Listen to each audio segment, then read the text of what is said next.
We are so blessed to be able to start our Advent season with such incredible music. Thank you.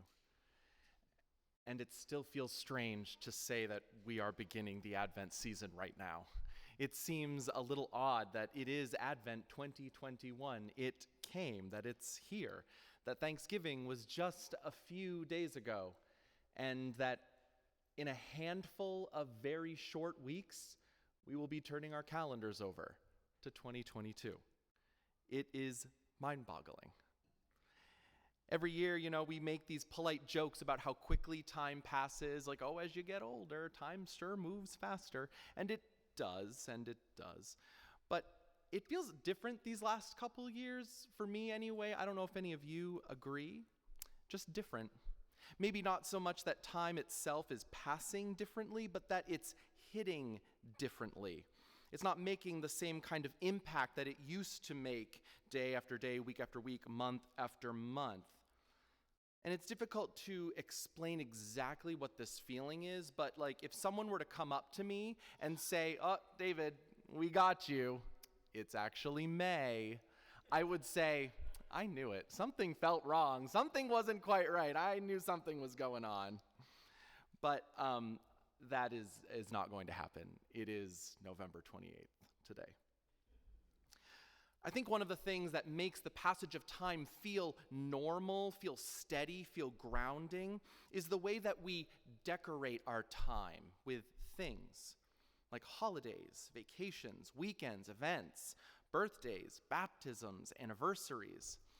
We pepper time with these moments that interrupt the always flowing nature of time with these brief moments of meaning, of memory, of nostalgia, of our human experience. And those things help us land in ourselves, in our lives, within the context of the greater everything. That we are here, that something valuable is occurring both with us and for us. I have to admit that over the last couple years or so, I have had this bewildered, kind of judgmental puzzlement. When I would hear folks or read about folks who were lamenting about just how different things are right now. And I'm not talking about the near universal sense of, oh, I wish that this were different. I mean, folks who seem to be taking the pandemic personally, like it's happening to you, but it's not because of you. All the things that they cannot do because of it. It's harsh, but I had to admit that this was happening in me. More than once turning to my husband and just saying, what's the big deal, you just take a year off. You just figure it out. Suck it up. It's just one day. You just figure that out. Really, really harsh.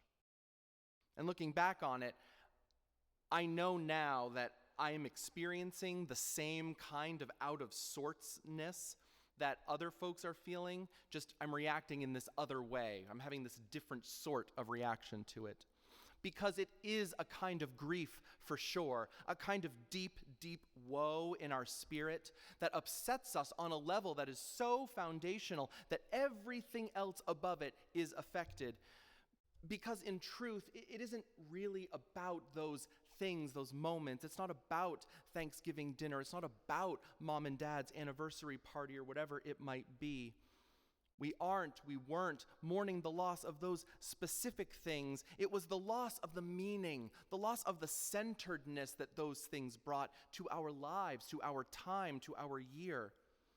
Of experiencing and knowing who we are and what we are in this one infinitesimally brief moment in all of cosmic history. That this moment, that this life, that it is good, that it is important, that we are here. And that, even though we are brief and small, the meaning that we make does interrupt time and makes it beautifully important. We make it human. And when our regular, dependable ways of doing that, of making this meaning, when they are removed from us, we don't feel right. We feel anxious, lonely, we feel abandoned, fearful, angry, judgmental. We lament, we lash out, we retreat, we judge, because we know that something isn't right, but it's hard to know exactly what that thing is. We start to feel a little strange in our mind. Is it all about Thanksgiving? Does my entire worldview and well-being hinge on Thanksgiving happening the way it always has? You feel a little out of control, a little disturbed, because the sense of unease, the grief, the spiritual pain, it's difficult to recognize. It doesn't immediately reveal itself. Something just hurts. It just aches.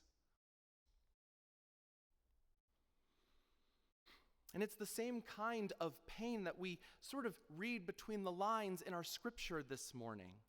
The same kind of pain that is upon Israel as they find themselves in Babylon, removed from their homes, their nation, their temple, and deposited far away in a strange land among their conquerors. In a blink, everything went from familiar and knowable and dependable to foreign and confusing and unnerving.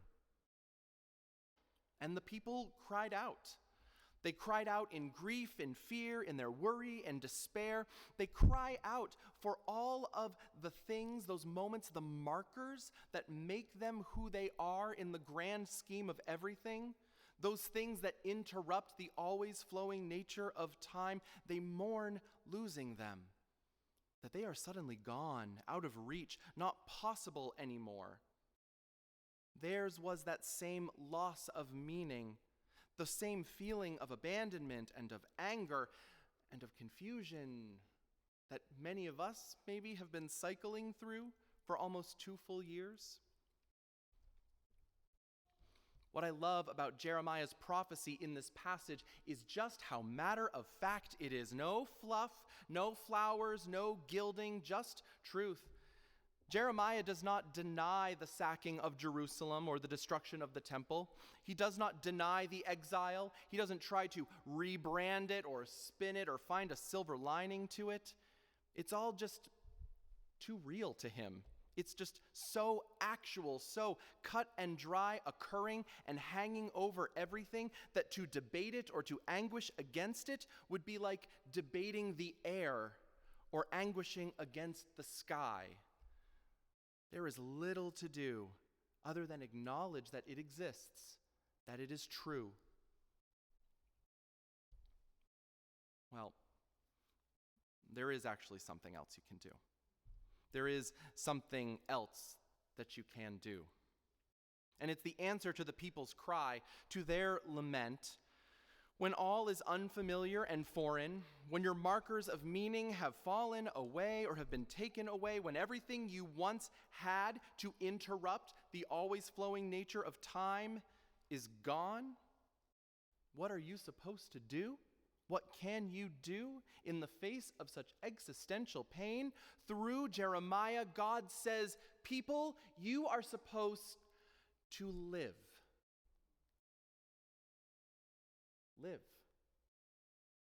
That is what you are to do. When everything is gone, when meaning is scarce, when you do not know who you are or where you stand, you are supposed to live. And Jeremiah is intentional about this kind of living. He describes it because this is not living in a delusion or living in a lie. It's not half living through rose-colored glasses or in a surrendering despair. This is living fully and deeply.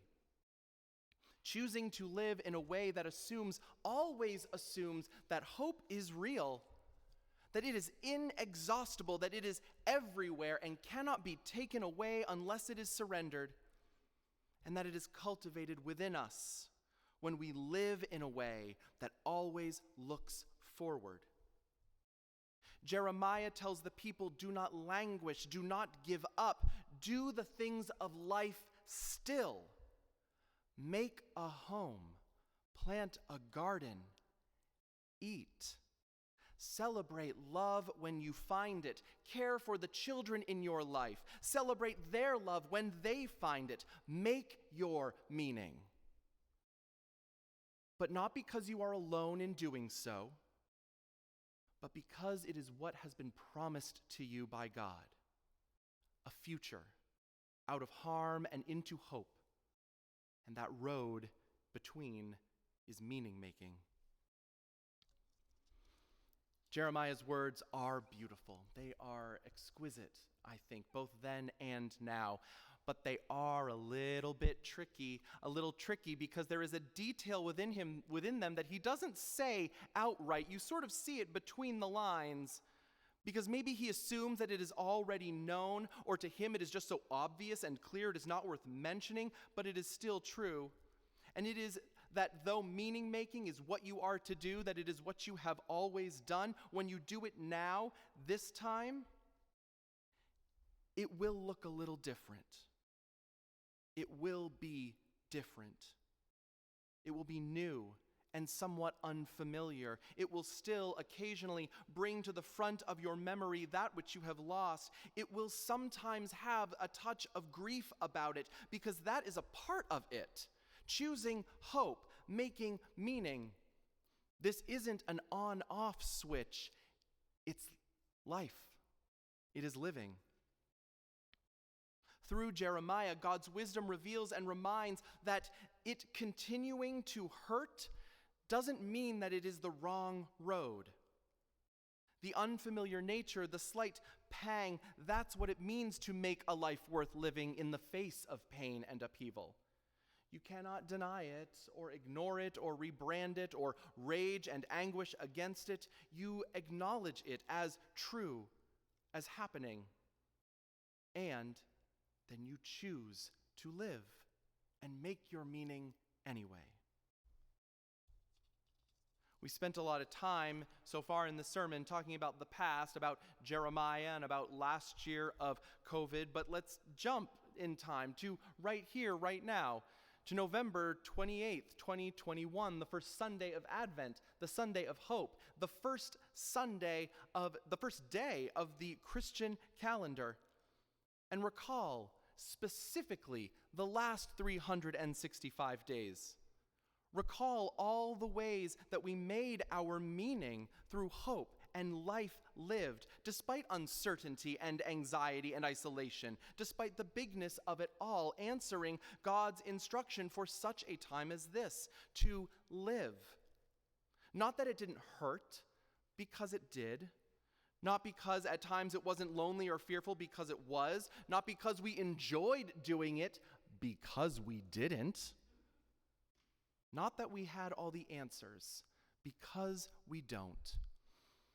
But because in our heart of hearts we knew that to reach the future of hope held in God's heart for all of us, for this community, for this church, for this world, for ourselves, for our friends, for our families, we needed to live, to find a way to live deeply, fully, and make the meaning that we suddenly could not find.